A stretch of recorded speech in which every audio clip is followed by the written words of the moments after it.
namaku Aski. Aku dari SDN Pelayaran 1 Bangkalan kelas 1. Aku bersama timku akan buat proyek rumah yang bisa mendinginkan suhu dengan sendirinya tanpa bantuan AC. Hal ini karena suhu di kotaku sedang panas dan terik sekali. Hal ini membuatku merasa gerah dan lebih senang beraktivitas di kamar sambil menyalakan pendingin ruangan untuk mendinginkan kamarmu. Sampai suatu saat aku melihat video tentang pemanasan global di YouTube yang mengatakan bahwa AC adalah salah satu penyumbang gas efek rumah kaca apabila masih menggunakan TFC atau fluorokarbon sebagai gas pendingin. Selain itu, AC juga menggunakan listrik untuk mengoperasikannya. Sedangkan energi listrik saat ini sebagian besar masih dihasilkan oleh pembakaran bahan-bahan yang tidak bisa diperbarui. Yuk ikuti keseruan bersama timku. Aku berani 3B untuk bumi.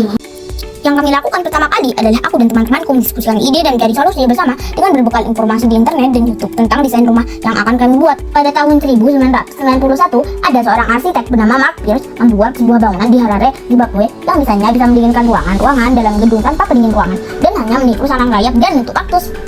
Konsepnya, rumah rayap sebenarnya terdiri dari banyak lubang kecil untuk keluar masuk udara seperti paru-paru ketika bernafas.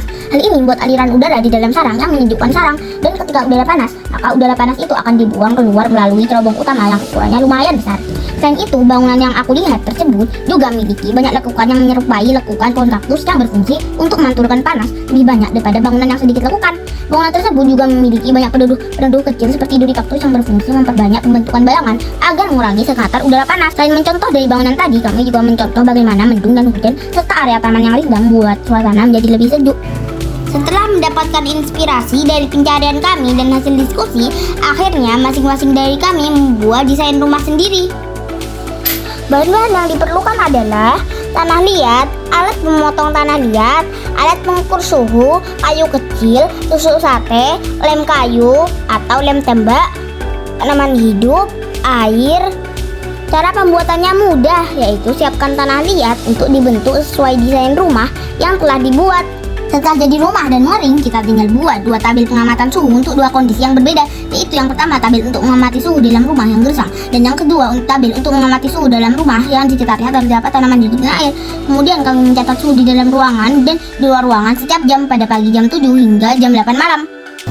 Dari pengamatan suhu di dalam dan di luar rumah kami mendapatkan hasil bahwa untuk rumah yang gersang tanpa tanaman dan kolam, rata-rata suhu di siang hari di dalam rumah kami bisa lebih dingin sebesar 1,62 derajat Celcius daripada suhu di luar rumah kami, dengan perbedaan suhu terbesar ketika pukul 1:30 siang, yaitu sebesar 3,7 derajat Celcius.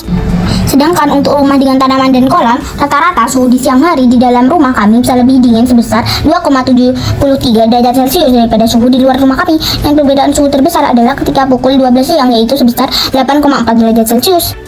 Dengan demikian dapat disimpulkan bahwa rumah yang udah kami buat memberikan hasil pengamatan suhu yang sesuai dengan harapan kami, dan semua pertanyaan kami sudah dapat terjawab dengan baik.